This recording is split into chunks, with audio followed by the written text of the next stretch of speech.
Hello दोस्तों। Kidney failure के patients के लिए डायलिसिस एक बड़ा एक्सपीरियंस होता है। ज़्यादातर लोग को हफ्ते में 2 से 3 बार डायलिसिस कराना पड़ता है।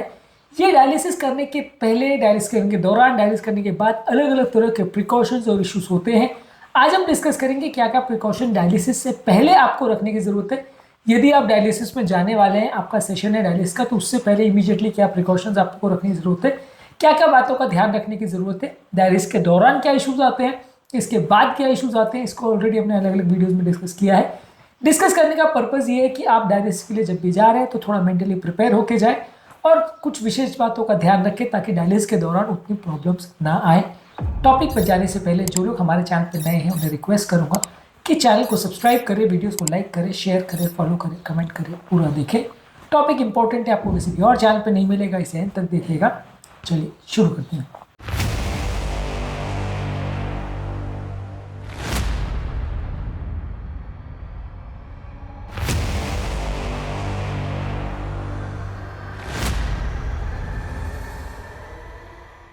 सबसे पहले, अगर आप एंड स्टेज किडनी डिजीज के पेशेंट्स हैं तो कई बार हफ्ते में 2 से 3 बार डायलिसिस के लिए जाना पड़ता है। डायलिसिस के सेशन कई बार 6 से 8 घंटे तक भी चलते हैं। तो डायलिसिस के सेशंस जो है अपने आप में एक बड़ा एक्सपीरियंस होता है लोगों के लिए। तैयारी करना ज़रूरी है। प्री डायलिसिस इंस्ट्रक्शंस पर ध्यान रखिए।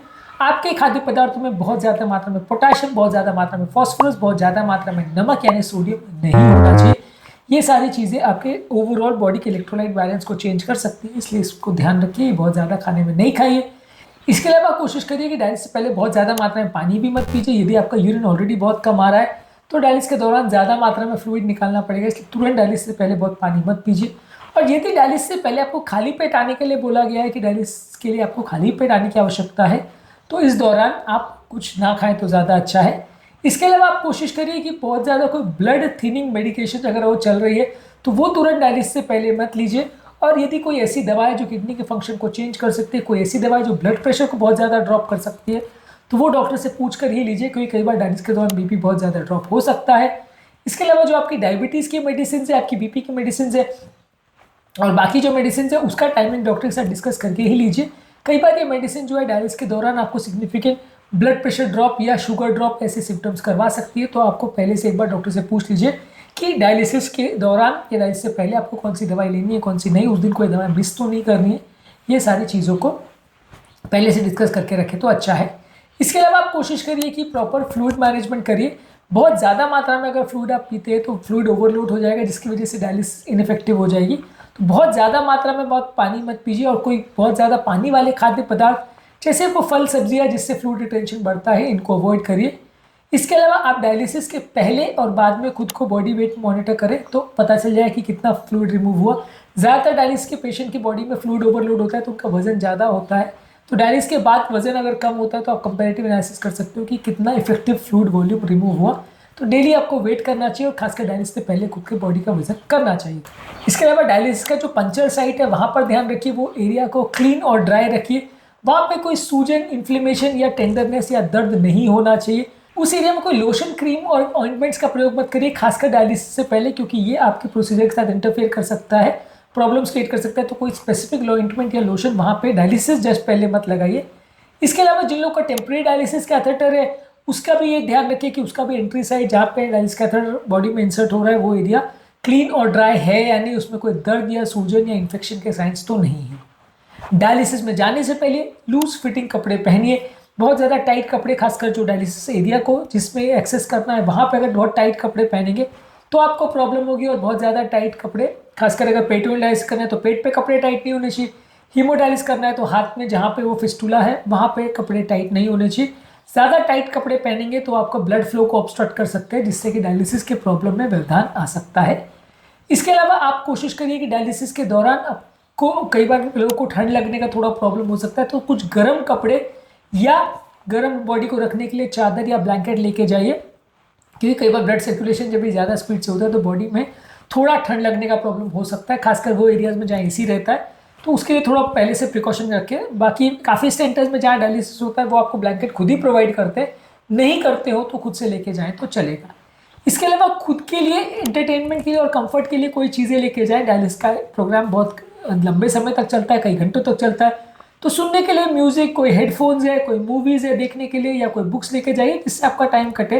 क्योंकि कई बार क्या रहता है कि आप कई घंटे तक वहाँ बैठे बोर होते रहते हैं और डायलिसिस चलता रहता है, कई बार 6-6 घंटे तक चलता रहता है, तो अपने आप में ये टॉर्चर जैसा हो जाता है। तो अगर वहाँ पे कोई टीवी वगैरह चल रहा है तो अच्छी बात है, नहीं चल रहा है तो खुद के लिए इस तरह की व्यवस्था करके लेके जाएं। इसके अलावा कोशिश करिए कि खाने पीने का भी कुछ सामान लेके जाएं। ज़्यादातर डायलिसिस के दौरान कोई चीज़ें अलाउड होती खाने के लिए, क्या क्या चीज़ें डायलिसिस के दौरान या उसके बाद खा सकते हैं, इस पर हमने वीडियोस किए हैं, वो ज़रूर देख लीजिएगा। तो बेसिकली डायलिसिस के लिए कुछ खाना लेके जाएं, क्योंकि कई घंटे तक बैठे बैठे आदमी को भूख भी लग जाती है, तो वो भी थोड़ा सा ध्यान रखें। इसके अलावा आपकी प्रीवियस मेडिकल डॉक्यूमेंट्स और हिस्ट्रीज और कंडीशन, जो भी चीज़ें, कोई दवा की एलर्जीज वगैरह, वो सारी चीज़ें भी लेके जाइए, क्योंकि आप नए डायलिसिस सेंटर में जा रहे हो जहाँ पे किसी को आपका पहले का ट्रीटमेंट वगैरह नहीं पता है, तो वो सारी चीज़ें लेके जाएंगे तो अच्छा रहेगा, ताकि आपके डॉक्टर को या डायलिसिस टेक्नीशियन को कंपेयर करने में सुविधा हो और वो अपनी दवाइयों को या स्ट्रैटेजीज को एडजस्ट कर सके। अगर आपकी कोई रिसेंट रिपोर्ट्स वगैरह भी आपके पास अवेलेबल है तो वो भी लेके जाइए। इसके अलावा आपका ब्लड प्रेशर चेक करिए, यदि आपको हाई बीपी या लो बीपी का प्रॉब्लम है तो उसको चेक करिए। डायलिसिस से पहले और डायलिसिस के दौरान बीपी चेक होना चाहिए। ब्लड शुगर को भी चेक कर सकते हैं, यदि आपको डायबिटीज़ है, डायलिसिस से पहले भी आपका ब्लड शुगर कई बार फ्लक्चुएट कर सकता है डायलिसिस के दौरान, तो शुगर चेक कर लीजिए। और अगर लो ब्लड शुगर का आपको प्रॉब्लम है और अगर पहले भी रहा है तो डायलिसिस के लिए आप कुछ ग्लूकोज टैबलेट या स्नैक्स लेके जा सकते हैं, ताकि अगर शुगर लेवल्स कम हो तो उसको मैनेज किया जा सके। यदि आपको कोई रीसेंट फीवर, इन्फेक्शन या कोई अनयूजुअल सिम्टम्स या लक्षण हुए हैं, जैसे सांस फूलना है, कोई जगह पे सूजन वगैरह हो रही है या ऐसा कोई प्रॉब्लम हुआ है, तो अपने टेक्नीशियन को या अपने डॉक्टर को इन्फॉर्म करिए, वो उसको प्रॉपर वे में मैनेज करेंगे। और अगर कोई रिसेंट आपकी कंडीशन में कोई चेंज हुआ है, आपको अच्छा नहीं लग रहा है, आपकी प्रेगनेंसी वगैरह है, या आपके रिपोर्ट्स में कुछ गड़बड़ है, या आपकी कोई हेल्थ इश्यूज ज़्यादा हो रहे हैं, तो वो भी अपने डॉक्टर को सेशन चालू होने से पहले बताइए। आपके लास्ट डायलिसिस के बाद कोई नया चेंज अगर हुआ तो इन्फॉर्म करिए। कई बार ये चीज़ इंपॉर्टेंट होती है और आप उसको इग्नोर करते हैं, लेकिन कई बार उसके हिसाब से आपका ट्रीटमेंट चेंज करना पड़ता है, जिसको आप ध्यान रखोगे तो अच्छा रहेगा।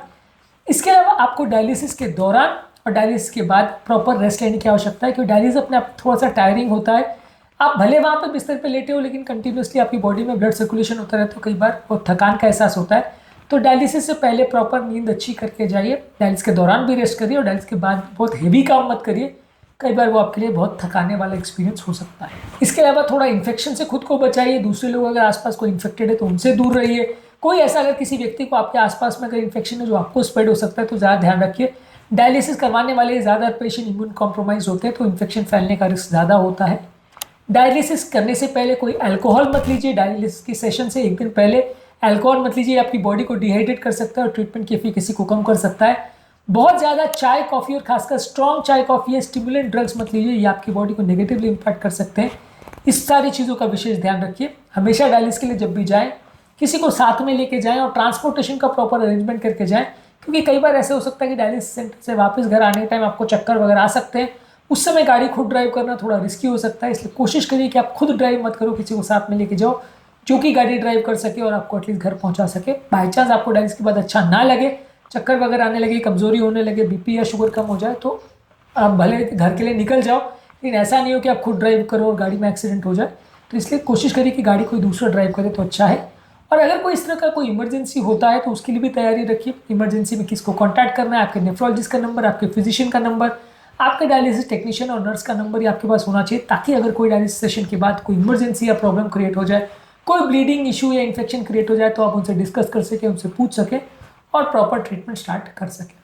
आज के टॉपिक में हमने बात की कि डायलिसिस करने के लिए जाने से पहले या डायलिसिस सेशन से पहले क्या क्या चीज़ों का विशेष ध्यान रखने की ज़रूरत है, कौन कौन से प्रिकॉशंस आपको लेने की ज़रूरत है, क्या क्या विशेष सावधानियां रखने की ज़रूरत है। इसके अलावा डायलिसिस के दौरान और उसके बाद क्या क्या प्रिकॉशन रखने की ज़रूरत है, ये सारी चीज़ों पर हमने बात करी है। उम्मीद करूँगा कि आज के टॉपिक में कुछ नई बातें जानने को मिली होगी। जो लोग हमारे चैनल पर नए हैं उन्हें रिक्वेस्ट करूँगा कि चैनल को सब्सक्राइब करें, वीडियोज़ को लाइक करें, शेयर करें, फॉलो करें, कमेंट करें, पूरा करें।